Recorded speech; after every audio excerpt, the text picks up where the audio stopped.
Hello everyone.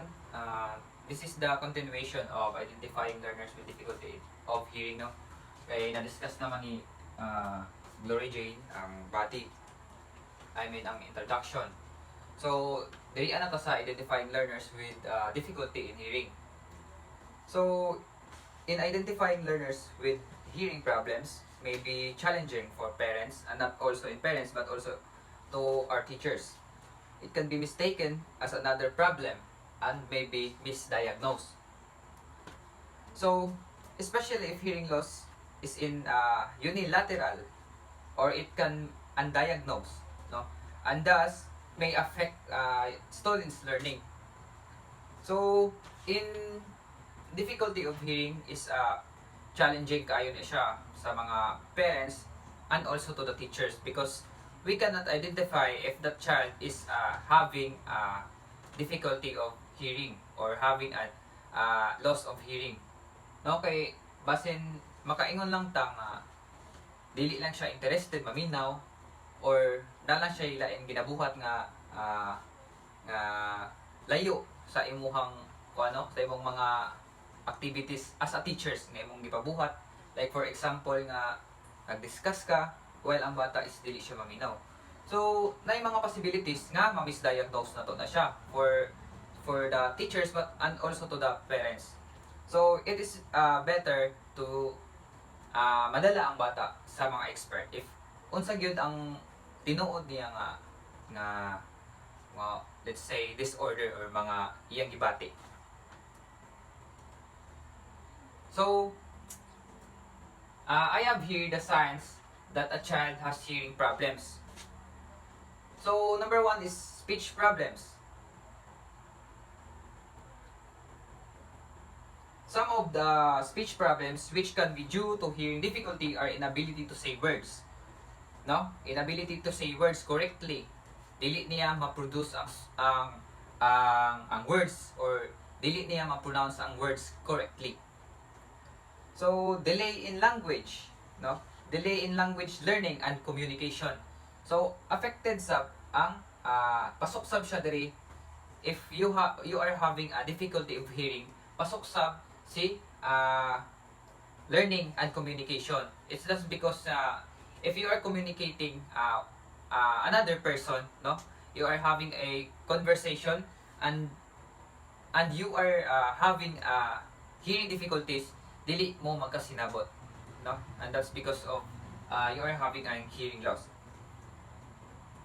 And also and opting to use nonverbal gestures over verbal communication, no? Mas prefer si person or mas prefer ang child nga maggamit og nonverbal instead of verbal communication, because mas dali sa ilaha nga maggamit og nonverbal because of their hearing situation, no? Nga dili sila maglisod sila og dungog, maglisod sila og sabot og mag-communicate. Because a child with hearing difficulty cannot hear what another person is saying properly or cannot process sounds. Speech learning can also be affected. However, a list with which a common speech disorder is usually not an indicator of hearing problems. So, na-mention din hiya nga like what I've said nga if you are like a person and another person is having a conversation and one person is having of difficulty of hearing, no, kay dili niya ma-receive ang sounds properly, pati ang ginasulti sa isa ka person padunong sa iya dili niya murag masabtan or murag dili ma-process sa iyang utok, no? Dili niya madungga, kanang madungga niya, but kay naman tay mga lahi-lahi og disorder or lahi-lahi nga klase nga sakit sa pandungog, no? Kay naiuban nga dili gid kadungog ug naiuban nga makadungog, but pag abot sa ilaha is lahi na ang ilahang madunggan. Instead of ball pain, ang pandungog nila is dull pain, ha? So, speech learning can also be affected. However, lisp. You know what is lisp? So lisp is a difficulty of pronouncing S or Z. Instead of S, they will say the word TH or D or T. Like for example, C, no? Kanang dagat, C. Ang ilang pag-pronounce ana is T, no? Ang S is mahimo nilang T or TH or D because they are trouble pronouncing of letter S and Z. So the second one is inattentiveness, no? Di siya attentive. Child not responding to calls can be sign of hearing difficulty. If it happens repeatedly and the child looks confused, is slow to answer, or answers incorrectly. So, or need siya mag lip reading. So, diri sa inattentiveness, if a child is, like for example nga tawagon nimo ang bata, normal sa bata nga sipat if tawagon nimo once, twice, or thrice, but dili na siya maayo nga tawagon nimo over and over nga murag if mutan-aw na lang siya sa imo, ma-confuse siya, murag malibog siya gitawag ako niya or like ingana bitaw. So, in that case, no, kung ingana gani ang mga hitabo sa child, so maybe he or she is having a difficulty of hearing because that is symptoms, no? And also to able to understand, no, kanang para makabalo ang bata kung unsay ganap or unsay ginestoryahan is mutan-aw lang siya sa isa ka person sa lip sa person, mo na siya ang ginatawag na lip reading. Ang lip reading is mo na siya ang form nga ato ang like for example nga gesture kog a, e, di ba? Obviously nga makita na to kung unsa gid ang letter nga mogawas sa ako ang baba. Mo na siya ang lip reading. So para masabtan sa bata kung unsa ang istorya, no, mutan-aw na siya sa usahay sa lip sa isa ka tao, no, para to enable to understand. And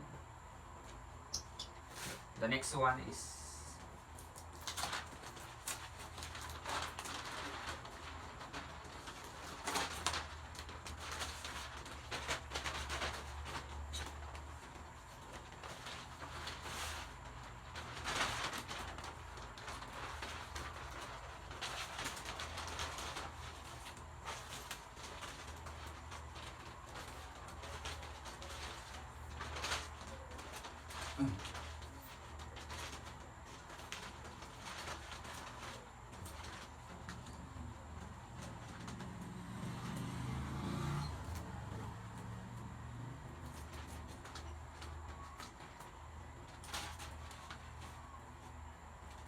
so the third one is increasing volume. So if a child puts the volume on the television or radio or computer, no, too high, kana kusog kaayo, or if he or she speaks louder than the most children, this could also be indicate of hearing problems. If undetected, unilateral hearing loss could lead to same cognitive delays as in those with bilateral hearing problems, no? So in increasing volumes is ano to? Mo na siya ang ato ang ear. This is our outer ear, middle ear, and the inner, no?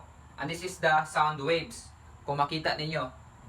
So in a normal person, so ang hearing sa normal person is natay ginatawag na measurement nga dB or dBHL. So dBHL is stands for decibel hearing level. So natay measurement og naputay limitation sa ato ang pwede nato ma-receive na sound o sa kakusgon o sa kahinay. So in decibel hearing level, we have the 0 to 20 or to 20 to 20,000 hearing frequency nga ma-receive, nga pwede na to ma-receive. But if it is above 20 or 20,000 above, no, and kuan na siya kanang grabe na siya kusog na limit na sa ato ang madunggan, no? Kung mulapas na gani na sa 0 to 20 or 20 to 20,000 hearing frequency, na siya possibilities nga ang person or ang child is having a difficulty of hearing, no? Kay in increasing volume naman tayo sometimes we have our trip nga kusgan ato ang volume, no, kay para gusto lang ta ana. But if wala ta nakasayod ani nga every technology sa speaker is having a limitation, no? Bisan pag unsa pa na nimo ka kusog, i-full pa na nimo ga volume, musta pa na siya dira kung full na. Like for example, 1 out of 10, no? 10 ra siya taman nga volume. Imo nang ikusog. So 10 ra na iyahang limit. It's just because nga kani nga technology is gi-prevent ta sa pwede nga mahitabo nga if lapas na siya sa limit sa 10 is grabe na siya kakusog og dili na siya maayo sa atong hearing, no? Madaot ato ang inner hearing ana, no? Sa ato ang dalunggan. So there is a increasing volume. If a child puts a volume on the television, radio, or computer nga grabe kakusog, no?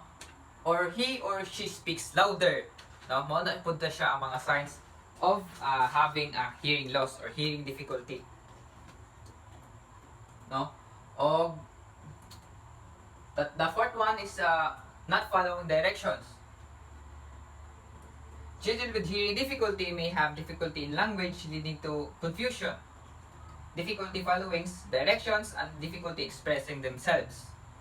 So napod siya diri sa not following directions, and that's because of hearing problem, no? Kung nakay problema sa pandungog, nagi chances nga dili ka makasabot, no? Bisag unsaon pa og tudlo sa imuha, no? Or bisag unsa pagpasabot sa imuha og dili gid ka kadungog, dili gid ka makasabot. So na siya diri nga it leads to confusion nga maglibog hinuon ka, no? Difficulty following directions and difficulty expressing themselves, and that's because of having a hearing loss. So social withdrawal. Individuals with hearing problems may avoid social situation due to their difficulty communicating with others, making it difficult to explain their situation to others. So, din po sa social withdrawal is when an individual or a person knows nga naa siya difficulty of hearing, so murag iyahan nang i-avoid ang mga social events, social interactions nga pwede niya maadtuan. And that's because of murag nakasabot siya sa iyang kaugalingon nga ug muadto ko dira maglisod gihapon siya sabot og paminaw, no? That's why he or she avoid social situations or social interactions, no? Sa mga crowded nga mga like events nga na, no? Lisod man sa iya nga i-express niya iyang self nga wala pud siya kasabot sa surroundings niya. So napod siya another version nga if ang individual is inborn gid siya nga dili gid siya kadungog, no? And then he or she attending social events or social interactions, it seems like normal ra sa iya, and that's because is sukad pagkabata pa lang niya wala man siya kabalo nga ingana iya situation, no? Kanang mga inborn na gid nga dili na gid siya kadungog sukad sa bata pa lang, og lahi pud tong nakasabot siya sa situation, and that's because murag nagdako siya, nagka-develop siya, no? Kanang matured siya nga ing-ani nakasabot ko, so nakoy hearing of difficulties, murag mag-avoid siya sa mga ingana daw. So natay assessment of hearing loss, expected auditory behavior din no man siyang expected auditory behavior of hearing loss or hearing difficulties. So at age of birth to 3 months, startles to loud noises, goes and make pleasurable gurgling sounds, turn to voices, quiet downs or smiles spoken to, or steers or awaken from sleep to loud sound relatively close. So sa mga bantayan ninyo ani nga is murag normal lang siya sa birth to 3 months, no? Kay syempre grabe pa kayo di siya ka baby.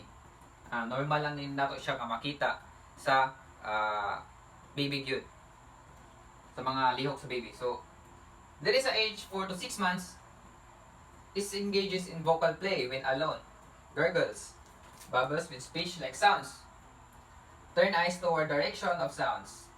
No, kanang if naadira ang source of sounds, iyaning kuan kanang iyaning tan-awon. Normally gihapon na siya sa kuan mahitabo murag normal din po siya nga mahitabo sa bata kon. Turn eyes toward direction of sounds. Notice toys that make sounds. Laughs and chuckles. So murag normal lang gid siya. Murag yan na. And then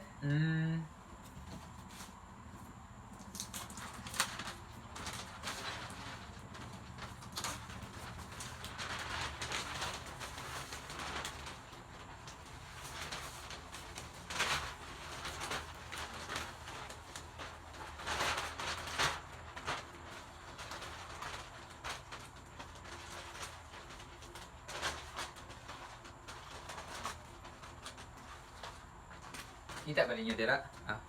Okay. Nasa na ako sa camera. Okay. 7 months. Okay. Ako ano siyang ikuan. Tunod sa nila.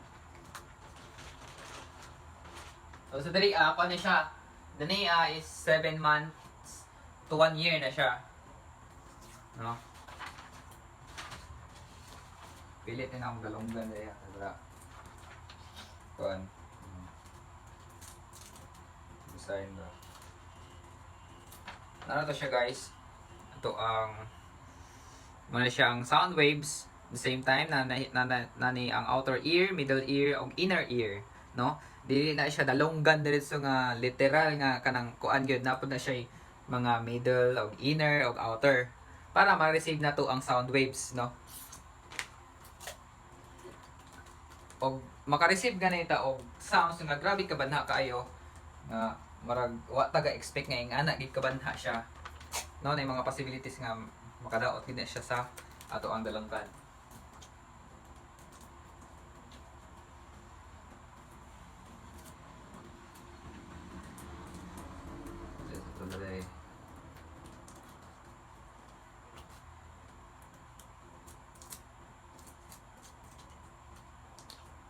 Ano siya?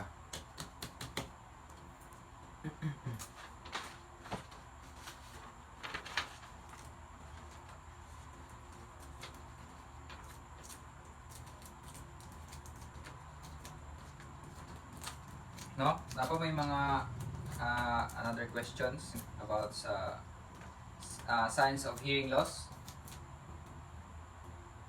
Kung na po may mga questions, PM lang.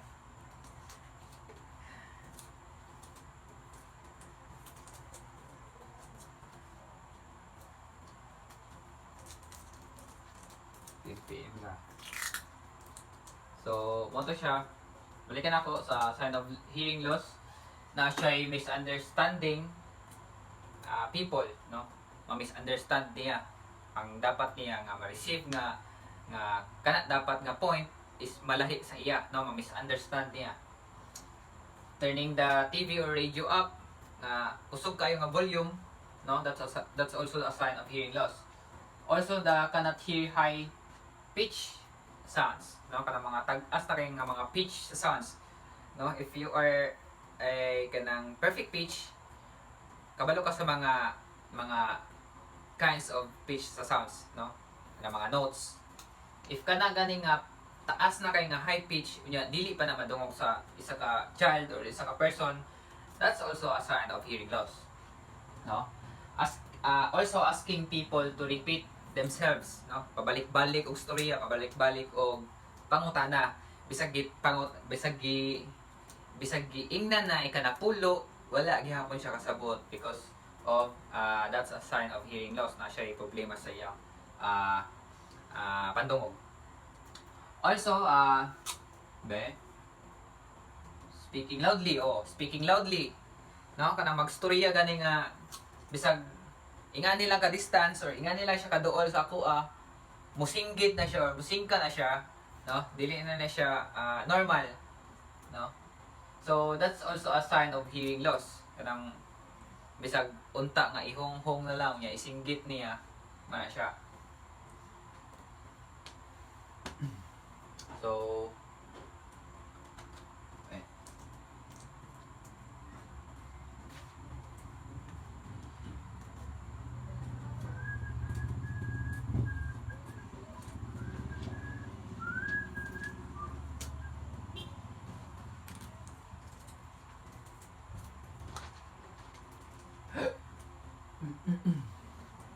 so makita ninyo diri ang baby, no? Siya. So at the age of 7 months to 1 year, no, nanan siya responds differently to a cheerful voice versus an angry voice. So kabalo na siya mo response sa kusog nga tingog kaysa hinay nga nang hinhin nga tingog.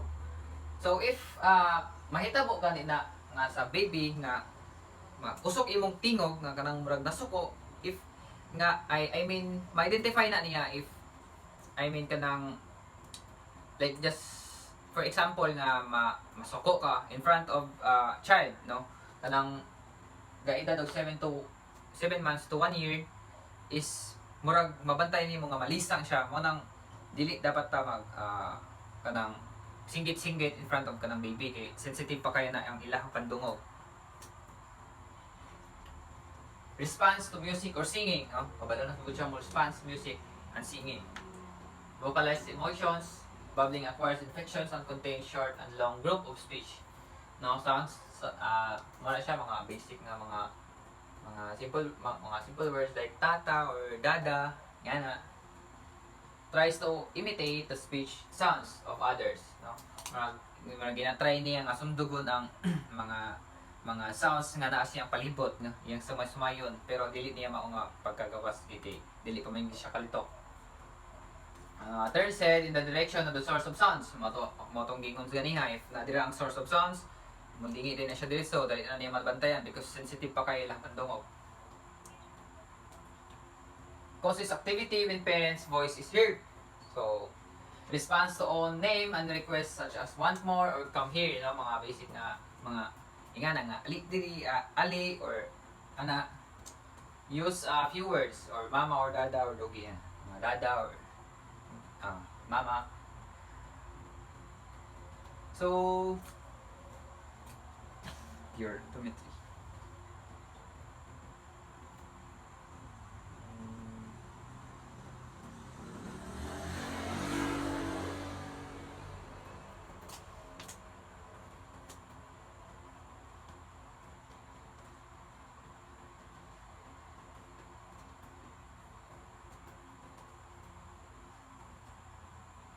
So natay ko Andrea, pure tone o geometry mo ni siya ang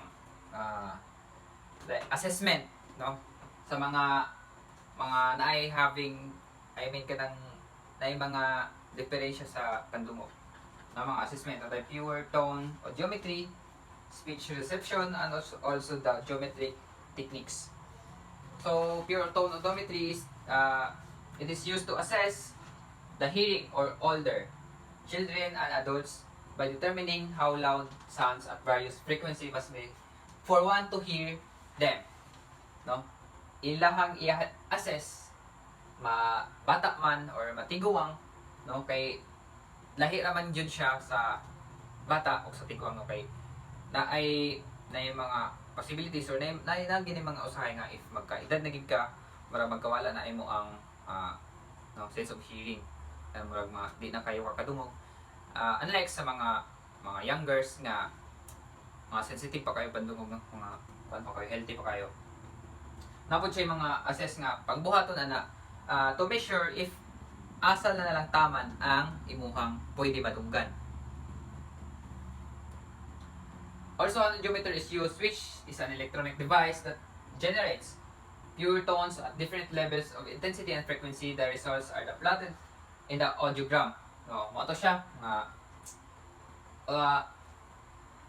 si audiometry is a electronic device ni siya nga assessment pod siya nga para nga mag-measure kung unsa ang unsa kadako nga frequency or unsa kahinay nga frequency no? Ang pwede nimo ma-receive sa imong pandungog. So si speech reception test, no? The word test, it tests a person's detection and understanding of speech sounds, no? Phonetically balanced 1 and 2 syllables are presented at different decibel levels. A speech reception threshold, or the lowest decibel level at which one can repeat half of the words listened to. So, is measurable and recorded for each other. So, sa speech reception test is test gihapon siya nga para na siya example dre ano to nara maghatag siya og 2 syllables o 2 words, no, nga lahi-lahi og decibel level, lahi-lahi og kakusgon. Kung sa high frequency, for example, naghatag og word with a high frequency, no, kanang sound na siya. It's pwede dili siya word, basta sound na siya nga high of decibel frequency. O napoy low frequency nga decibel low nga napoy low nga frequency na sa sound, o napoy high. So kanang duha is i-test na sa imo if okay ba ka sa high frequency nga sound, at the same time okay ba pod ka sa low nga frequency nga sound. If ang kang high lang ang imuhang ma-receive or ang imuhang kaya nga madunggan, and ang low is dili nimo siya kaya nga madungog or ma-receive sa imuhang pandungog, mo na siya ang matawag nga signs of hearing loss pud na. Kung mga high level frequency lang ang kaya nimo nga ma-receive, ang mga low is dili na. So sa audiometric techniques, it includes play audiometry in which the child is taught to perform tone, no?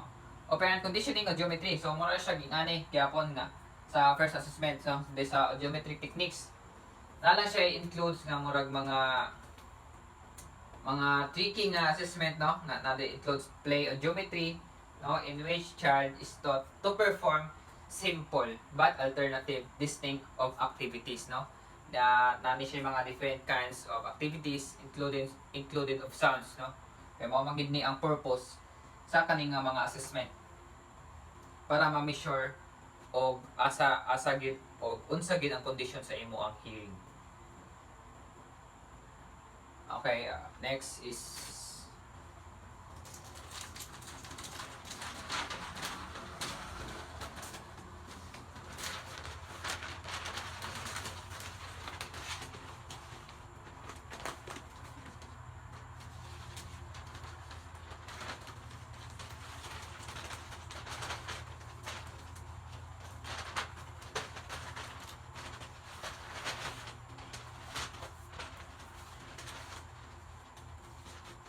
so, do you have any questions about the assessment of hearing? No?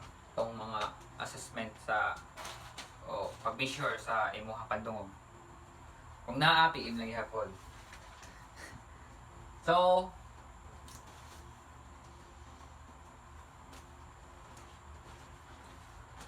let's proceed to learners with difficulty communicating. Kaganiha kay is ano to siya? Hearing man to, hearing problem man to, hearing loss man to, hearing difficulty. Then hina po to sa learners with difficulty communicating.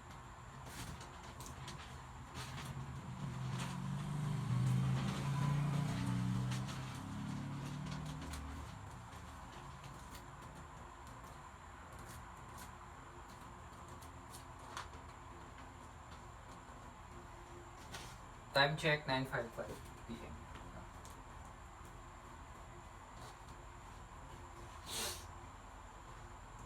So, learners with difficulty communicating. Communication refers to all aspects which make up an exchange of meaning, including speech, language, voice, and fluency. Non-verbal, pragmatic communication behaviors.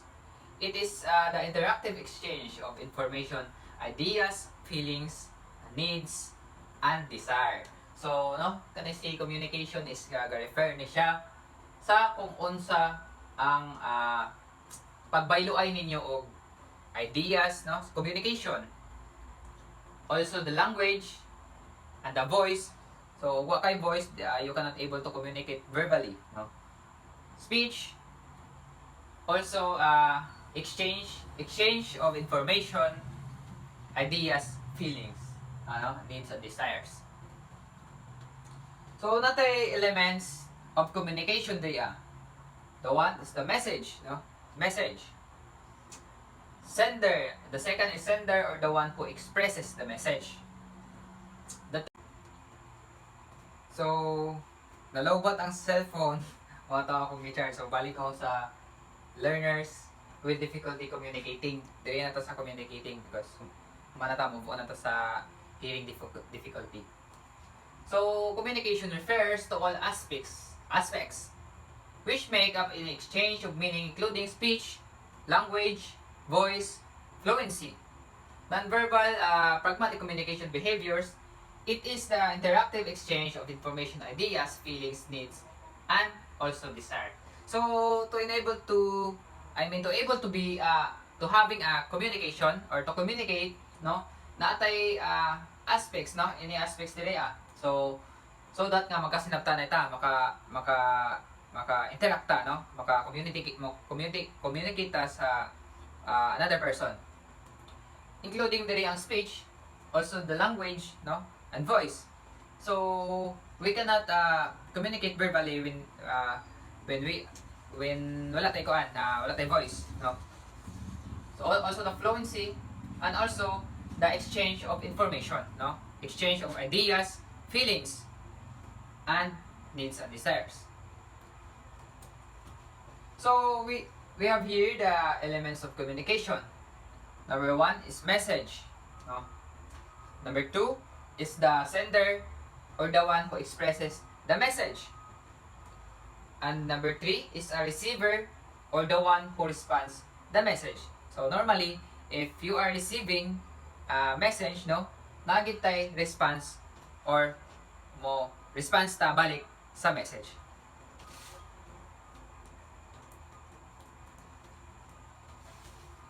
So, language is formalized code used by a group of people in order to communicate with one another. So, it has 5 dimensions. Natay 5 dimensions diri in language communication. Number 1 is the phonology. So, when we say phonology, it is patterns of sounds, no? Take note, these 5 dimensions. Phonology is a patterns of sounds. The second one, which is morphology, is the study of word, no? Si morphology is study siya of word and its functions. Number 3 is the syntax, no? The structure of words into a sentences, paragraphs, and phrases. Mo na siya sa syntax. So, semantics is referred to a meaning. And the pragmatics is interfered by a deeper meaning. So, let's just say, no, in a simple way of explaining semantics and pragmatics. So, in semantics, no, in a simple question, no, do you want a cup of coffee? So, by all that means, do you want a hot beverage? No, a simple question, no, referred to a meaning. While pragmatics is when I ask my child if he or she done sa iyahang homework assignments, and the child responds, yes, I have done my mathematics subject. So in a deeper meaning, no, or our common sense, no, nga mahuna-huna na to is mathematics lang ang iyahang nahuman, but the other subjects is wala pa. So na siya deeper meaning, nga no, nga deeper thinking, yan na mo na siya si pragmatics. So a child with a communication problem may present many different symptoms. They may include difficulty following directions, attending to a conversation, pronouncing words, perceiving what was said, expressing oneself, or being understood. because of the stutter or hoarse voice. So, if a child is having difficulty of communicating, no, natay different symptoms din nga makita. So, as you can see, no, kaganiha sa hearing difficulty is na ay mga symptoms na similar sa communicating difficulty, which is na following directions. Okay, of course. Bayan sa pa. Dili siya pronouncing sa kaysa communication ha. Oh, following directions, no? Similar siya. Kaya it's because sa hearing difficulties, no? If you are communicating with another person, no? If that person is having a difficulty of hearing, dili gid mo magkasinabot. Bisan pag kapila nimo balik-balikon or kapila nimo siya pasabton, if that person is having a hearing loss, dili gid na siya makasabot, no? Pwera na lang kung makadungog siya pero hinay kaayo, mo gihapon na siya magsinigitay gihapon mo pag pasabot para lang makasabot siya sa imong gusto ipaabot nga message. So dinhi as a communication problem is ang imuhang pag-pronounce sa words, no? Pag communicate nimo sa isa ka tao, and the problem is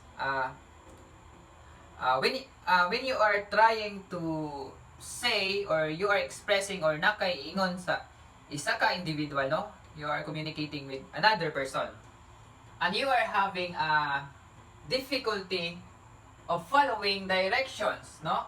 Pronouncing words nga unsa man, and also the expressing oneself or being understood because of stuttering or hoarse voice.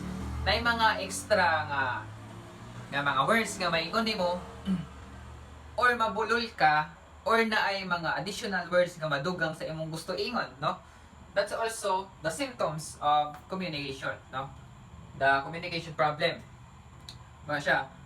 Because in communication need nga ma-receive sa isa ka individual ang imong message clearly, no? Kung ikaw magkastorya ka with additional words nga kanang mabulol ka, ma-stutter, no?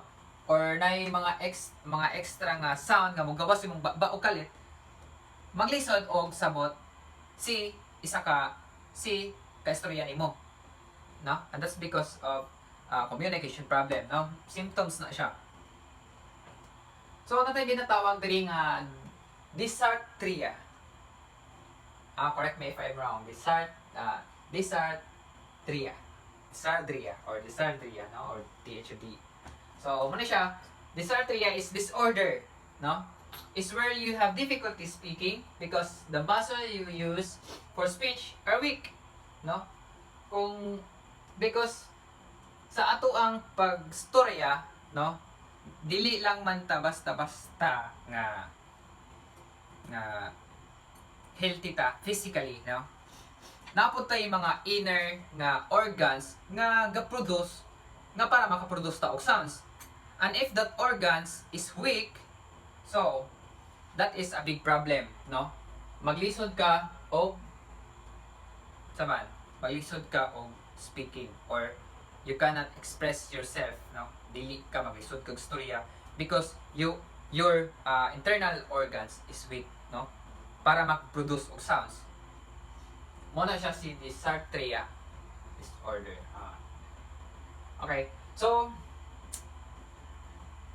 another characteristics of learners with difficulty communication, no? Nari yung mga characteristics, no? So number 1 is speech sound error. So a speech sound disorder means a child has trouble saying certain sounds and words past the expected age. So a child with an articulation disorder has problem making certain sounds the right way. So muna siya, child with phonological process disorder regularly makes certain words speech mistakes.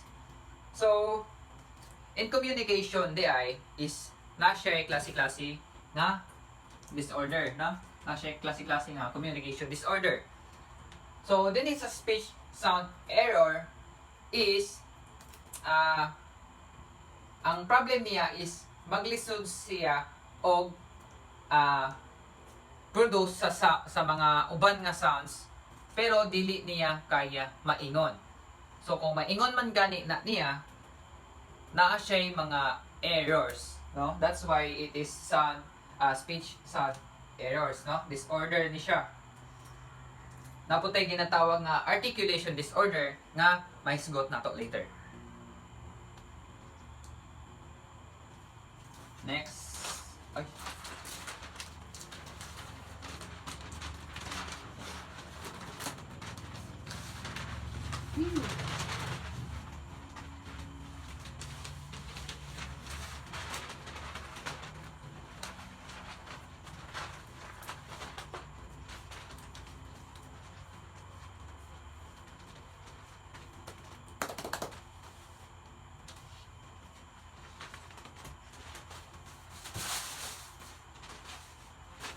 So not si articulation disorder, no? So children with articulation disorder have trouble with the motor functions required to make certain speech sounds. They can't coordinate their lips, their tongue, teeth, and palate. So when we say palate, it is a roof of our mouth, no? Palate. Palate sa tindahan. So and lungs to produce certain words. Sounds. They may from distorted speech sounds or swap out sounds they can make. So there is a articulation disorder is na siya trouble with motor functions, no? Including na pud na dira ang atoang internal organs. No? Kay para maka to able to produce sounds need na to og kanang need na to nga healthy and function good ato ang like for example lungs is because that is the one to produce sounds, no? So there is a articulation disorder is dili mag-cooperate ang iyang lips, tongue, and teeth and also the palate, no? Dili siya mag-cooperate, so maglisod siya og pronounce or produce og words because lisod kaayo nga di magstorya ta og dili nato gamitan og dila, no? Og ngipon, no? Ang kalabasan ana is instead of kanang lain nga words is maingon nato is kanang dili masabtan because of having that way. So the next is phonological disorder. So phonological disorder is a speech sound disorder that causes children to produce sounds errors with producing words that are not seen in typically developing children. So diriya sa phonological disorder is a speech sounds na siya nga disorder nga makakos sa isa ka person or isa ka bata nga mo produce sa og sound errors, no? Murag kuan gyapon siya similar gihapon siya sa katong kaganiha nga disorder, no? Nagyapon siya sound errors nga ma-produce niya, no? Kanang mga sound errors nga instead of nakay iingon nga word, no? Lahi ang mugawas sa imong baba because dili na nimo siya kontrolado, no? Dili nimo kontrolado if naa kay nga na nga mga disorder. Stuttering. So when we say stuttering, it is a speech disorder characterized by repetition,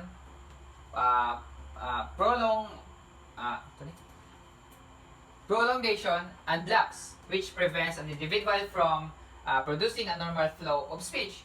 So si stutter, no? Okay, kailan mo ng stutter, guys? Siya na. Ako example din niya. Stutter. Duha ni siya kabog stutter o si stuttering o si cluttering, no? Si stuttering is speech disorder ni siya nga characterized by repetition of sounds, syllables or words, sounds and interruptions in speech known as blocks, no? Kani siyang example be, ano to? So, na siya. My name, for example, I have a stutter, no? So, gipangutan ako o unsa akong pangalan. So, mo response ko, my name is kanang like may anak nga sounds bitaw nga before ka makaproduce og sounds nasa kay mga ipag-ingon nga mga paulit-ulit nga sound, no? Before ka mag-proceed sa imong intention nga ingon, no? O extra words, extra letters, oh. Can I have like ingana nga mga sound nga no nga mugawa siya ba mo na siya si stutter. So si cluttering is when there is excessive speech rate repetitions, extra sounds, mispronounced sounds, and poor or absent use of pause. So mo to si cluttering is na siya extra sounds, no, or mispronounced sounds, and also he is using or poor or absent use of pause. Wala siya wala siya hunong, no? Pas siya mo storya nga walay gamitay og pause. Also, na siya mga extra sounds nga maingon or ma-mispronounce niya nga mga words or kusa lang mo gawa sa iyang baba. So, sa voice disorder is affect the ability to speak normally. These disorders can include laryngitis, no, paralyzed vocal cords, and a nerve problem and causes the vocal cords to spasm. So, your voice may quiver, be hoarse or sound strained or choppy. So, laryngitis again, na-off ang cellphone. So, in voice disorder, no, is include diri ang disorder nga laryngitis. Also, laryngitis or paralyzed vocal cords. So, if paralyzed imong vocal cords, you cannot speak or you cannot produce a sounds if paralyzed ang imong vocal cords because that is the one nga makaproduce sa atoa og sound, no? So, nerve problem that causes of vocal cords to spasm. Your voice may quiver, be hoarse, or sound strained or choppy. No? Muna siya. Choppy, you know the word choppy, like kanang magtawag ka, dili nimo masabtan choppy, ana. So, text na lang. And then, we have here the language disorder. It is a condition where a child has difficulty expressing meanings to others, even if they produce sounds well. So, in language disorder, no, maka-produce siya of sounds, no? Yes, maka-storya siya. But, in other words, dili siya makasabot sa iyang gina-produce nga sound, nga word, no? He or she having a difficulty expressing meanings. Wala siya kasabot or lisod kaayo para sa iya nga makahatag og meaning ana nga word, no? Nga iyahang gisulti. And I have here the causes of communication disorders.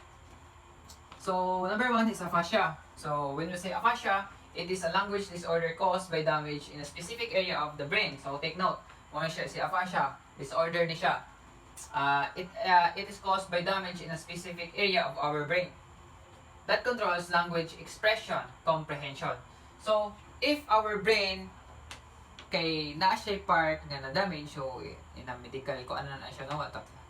Wala na nato na studihan sa kuan kay medication na naman siya sa brain. If naagani parts sa brain nga na damage, no, daghan man ni siya mga parts, mga cerebrum, etc. kabalo na, no, if naagani siya damage, no, bisag gamay lang, maka-cause na siya og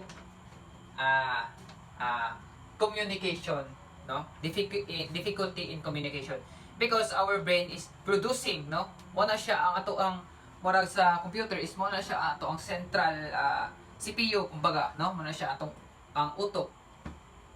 So to able to makahatag-tag mga ideas o maka-communicate no, dapat wala tay damage sa ato ang brain, because if naa ganit tay damage bisag gamay or part na sa ato ang brain, no, makahatag na siya og causes of communication difficulties na, no? Okay. Connected mo na siya, brain, atong istorya, atong huna-huna padulong sa ato ang paggawas nga words o mapudros nga words. Aphasia leaves a person unable to communicate effectively with others. Many people have aphasia as a result of stroke. So naay uban cases sa aphasia nga na-ended sa stroke, no? Na stroke siya because he or she having aphasia disorder, no? Delikado kay ni si aphasia kay makahatag niya o maka-result ni siya og stroke sa ato. So number 2 is genetics. Phonological disorders and stuttering could be linked to genetic causes. So, ano siya, kabilang na nato siya na dunggan nga genetics, no? Pasa-pasa, no? O kumbaga ka ng history sa ato ang family, background sa ato ang family, if there is someone is having that kind of disorder, no? Pwede na siya mapasa sa ato ang kaapu-apuhan, kanang-anakan, no? Genetics. Number 3 is environmental factors. As related to genetics, refers to exposures to substances, no? Such as pesticides or industrial waste.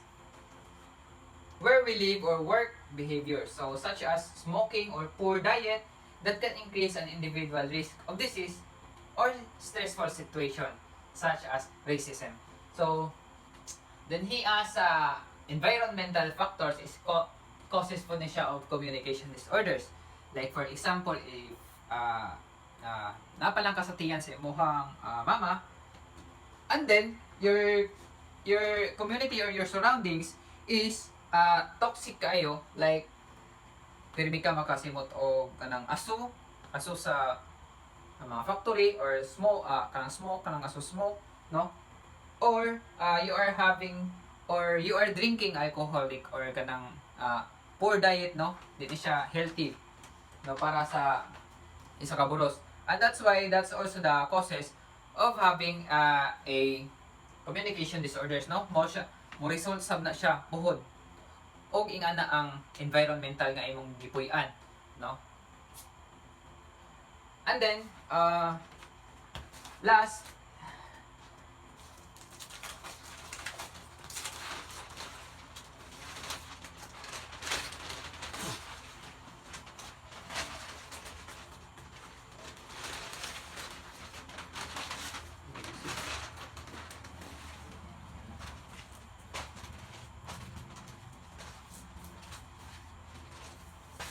kita ninyo? Klaro ra. Klaro ra siya. So,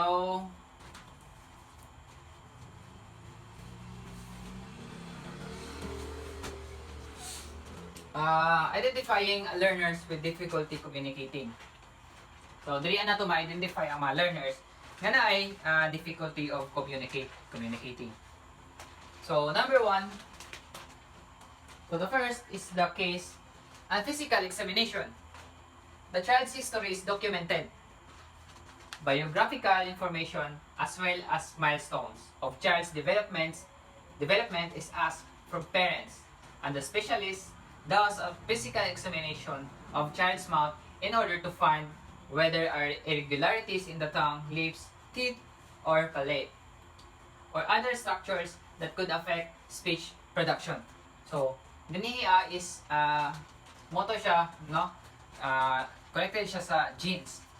So, case history and physical examination, no?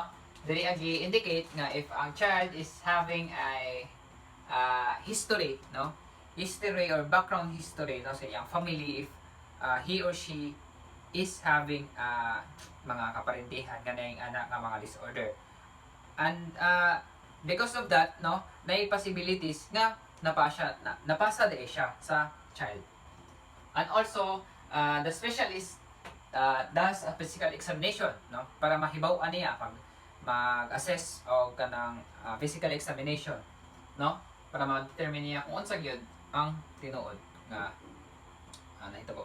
So, dali a child mouth is mouth in or iyahang i-check ang mouth sa child if naba siya makita nga mga findings or irregularities, no, nga dili normal sa uban tao, no. Kay kabalo naman ta sa mga specialist kuan gina siya sila, no? Dali na nila ma-determine sa na ay diferensya sa walay diferensya. No, ilang i-check ang tongue, lips, palate, no? So, sa articulation, no, naisgot na to kaganiha nga the specialist assess speech errors and record sounds that are produced incorrectly, types of mispronunciation, and number errors. So, diri sa articulation is mag-assess gihapon siya, no? Mag-conduct gihapon siya assessment para ma-determine sa specialist if unsa gyud tinuod nga tinuod niya nga na nabati or no ano nga na mag-assess na siya og mga sound ay mag-produce na siya og mga sounds, no, mga sound records, and also types of mispronunciation and numbers. So naisugot na to siya kaniya. So hearing third one is hearing. The child's learning is evaluated in order to identify whether it is a child's hearing problem that is causing the communication disorder.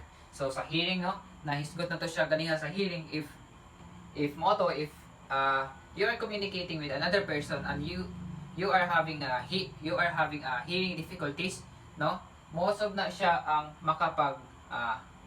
makapaghatag og like makaingon ta nga unsa ni siya bungol ni siya or amang ingana lang siya bungol siya or maglisod lang siya sabot. It's not because nga tibali nga kanang mag-communicate ka sa isa ka person and you are having trouble of making sounds, no, mag-produce ka og sound, paglisod ka og explain, no, nya ang katong kaistorya nimo is nabag-uhan siya og dili siya anad nga maki-communicate og ingana nga utal-utal or na mga extra nga sounds nga madungog gikan sa imuha, no, makaingon na siya og naguro siya diferensya or ingana, no. So mo to siya na include si hearing, no. The child's learning is evaluated in order to identify whether a child's hearing problem that is causing the communication disorder. So next is the phonological awareness and processing. So phonological awareness or the awareness of the ability to work with sounds in spoken language. So naa ni siya diri sa ability to work with sounds in spoken language ni siya, no, nga assessment. Overall language development and vocabulary. So test that measure a child's vocabulary as an indicator of language competence can be administered. So assessment of language function. This includes the identification of learners' strengths and weaknesses in various language functions. Then comparing the language to communication skills of typically developing children. Muna siya sa assessment of language function. So language samples. Okay. Samples charts of expressive speech language are taken and examined. Speech language are taken and examined. So observation in natural settings, children use language as observed as they engage in everyday activities. So, dagantay na isgot ka ganina nga mga kinds of assessments, no? Also na-include to siya kung saan pag-identify if a child is having that kind of disorder or dili siya matawag pud og sakit, no? May times nga it's because of nakay kanang sakit nga para makakos nga dili ka makadungog or dili ka makastorya murag nagoroy ana, but most of this kind of situation is disorder gid siya, no, kanang dili ka maka-communicate. If maka-communicate ka na yung mga extra nga sounds nga maad, no, nga dili nimo intention nila nga dapat iingon but dili nimo kontrolado ang imong inner system nimo because that is the one who produce the sounds, no. Kung dili siya mo cooperate sa imong lips or tongue, wala kay mabuhat because dili na nimo siya kontrolado. But naatay mga assessment para ma-cure or mahimong mas matarong pa na atohang pag-communicate. So the same as hearing hearing difficulties, no? Nausap to yung mga assessment. At the same time, pwede siya mahatagan og lunas or cure. And also naman na siya yung mga tawag na kanang mga pamaagi para makasabot o makadungog siya. I mean kanang makasabot or magets niya ang point or ginaingon sa isa ka tao bisag dili siya kadungog, no? Or makadungog man siya but hinay or half lang or kanilang isa kadunggan ang function sa iya ang isa ka dili. That's all right. So naman tayo ginatawag nga hearing aid, no? Kay para pag nay gusto istorya ang isa ka tao, no? Pag abot sa ato ana kusog na because of that tool, no? And also other assessments, non-verbal kan mga pwede ka mag sign language or pwede ka mag-base sa ilang lip, no? Lip reading, no? Same na siya sa communication.